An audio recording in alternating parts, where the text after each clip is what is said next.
مشاهدينا نتابع معا تقريرا عن العرب وإسرائيل. إذا كان أنور السادات قد وطأ الكنيسة الإسرائيلي تحيطه كاميرات التصوير التلفزيوني، فإن تلك الكاميرات لطالما ركنت جانبا في لقاءات عربية إسرائيلية طبعتها السرية التامة والغموض المقلق. تكشف الصحف ولا سيما الإسرائيلية منها عن اجتماعات ولقاءات سرية كان العرب يجرونها ويخجلون من الإفصاح عنها بعكس زمن اليوم، إذ صار اللقاء مع الإسرائيلي مبعث مفاخرة أو بمثابة تقديم أوراق اعتماد لدخول المنظومة الأمريكية الإسرائيلية. وفي أوراق التاريخ أسماء وشخصيات ومواعيد كانت تتم على الأراضي المحايدة وتجمع الإسرائيليين بقادة عرب. ونال لبنان حصته في الخمسينيات والمغرب حصصا في الستينيات والسبعينيات والثمانينيات مع الملك الحسن الثاني والد الملك الحالي محمد الخامس. واللافت أن الحسن الثاني كان مؤتمنا رئاسة لجنة القدس.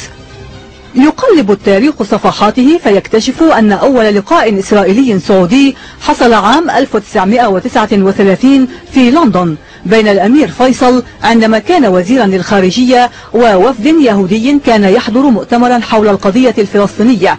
لكن هذه المعلومات ظلت بلا راع رسمي إلى أن رفعت واشنطن صفة السرية عن عدد كبير من وثائق البيت الأبيض، وبينها واحدة بعنوان الملفات السرية واشنطن وإسرائيل والخليج، وقام بعرضها التلفزيون الأمريكي.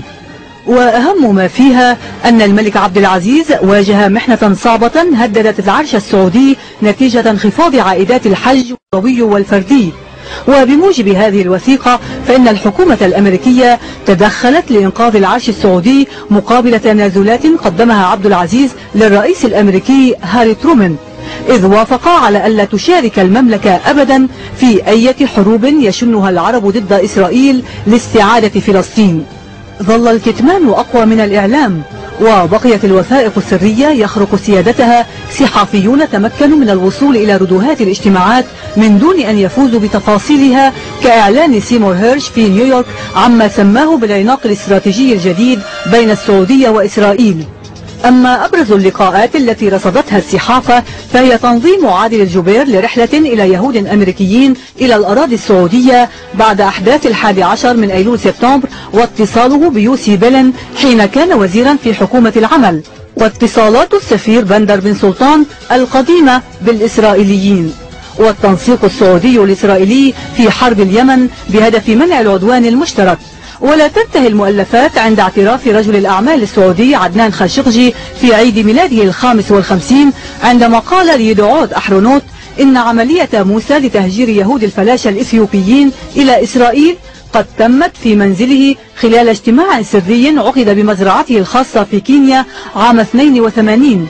فلماذا كان العرب يلجؤون إلى السرية في علاقتهم مع إسرائيل طالما أن الطريقة الشرعية مؤمنة عبر التفاوض واسترجاع